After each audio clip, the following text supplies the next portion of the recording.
Everyone in town had heard the stories about room 313, the room that no one dared to rent after midnight.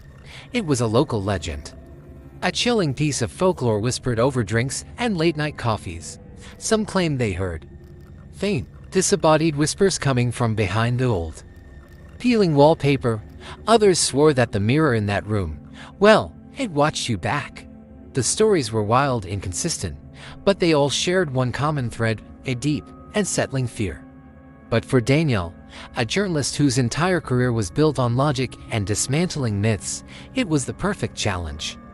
He saw it as an opportunity not to encounter a ghost, but to prove to everyone, once and for all, that they were wrong. It was just a room, after all. The hotel itself seemed like a relic, a building forgotten by the relentless march of time. Its neon sign outside sputtered and flickered, casting long, dancing shadows on the cracked pavement. As Daniel pushed open the heavy oak door, the air inside hit him a thick, heavy scent of dust, damp wood, and old, buried secrets. The lobby was dimly lit, frozen in a bygone era. When he approached the front desk and asked for room 313, the old receptionist, a woman with eyes that seemed to have seen too much, froze for a heartbeat.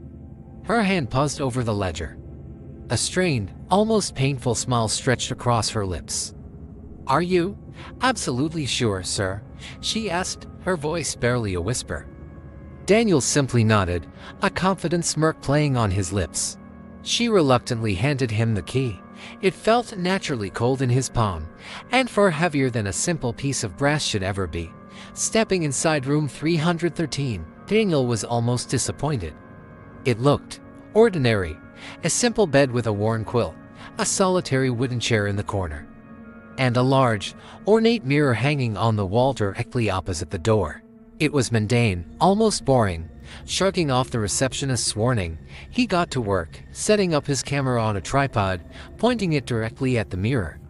He was determined to document the entire night, to capture every uneventful second and expose the legend as nothing more than a silly ghost story.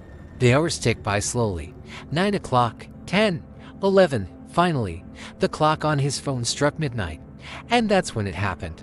The air in the room grew heavy, a sudden, inexplicable chill that had nothing to do with the drafty window.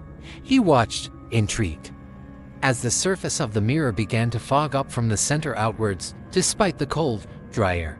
Slowly, as if an invisible finger was writing on the glass, 2 words appeared, "I see you."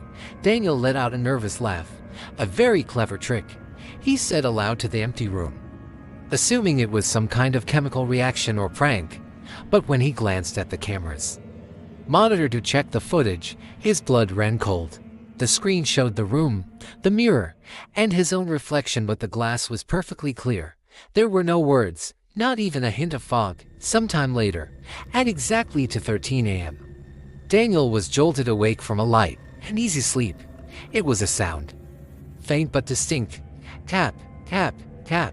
It seemed to be coming from the mirror.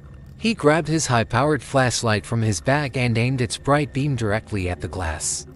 He saw nothing out of the ordinary, just his own tired, startled reflection staring back at him. He held his breath, listening. Silence. He blinked, trying to clear the sleep from his eyes. And then he saw it. His reflection blinked too, but a full second after he did, his heart hammered against his ribs, a frantic, trapped bird. He didn't move. He couldn't. He took a hesitant step back, and his reflection smiled, a wide, predatory grin that didn't touch its eyes. Panic surged through him. The single light bulb in the room began to flicker erratically, plunging the room into strobing flashes of light and deep shadow. He watched in pure horror as the surface of the mirror rippled like disturbed water. A hand, pale and thin, pressed against the glass from the inside. Its fingers splayed as if trying to break through. A guttural scream tore from Daniel's throat. He scrambled backward, stumbling toward the door, fumbling desperately with the cold and yielding knob. It wouldn't budge. It was locked, sealed shut. Behind him, a soft squelching sound filled the room. He turned, his body trembling uncontrollably. His reflection was stepping out of the mirror. It had the same face, the same clothes, the same terrified expression, but its eyes, They were bottomless pits of pure, utter blackness.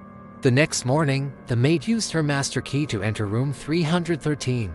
She found it completely empty. The bed was untouched. The chair was in its place. The only thing left behind was Daniel's camera, still standing on its tripod, its little red light blinking, indicating it was still recording. When the hotel staff later reviewed the footage, the final clip showed Daniel standing perfectly still, just staring into the mirror for hours. A faint, placid smile was fixed on his face, his eyes wide and unmoving.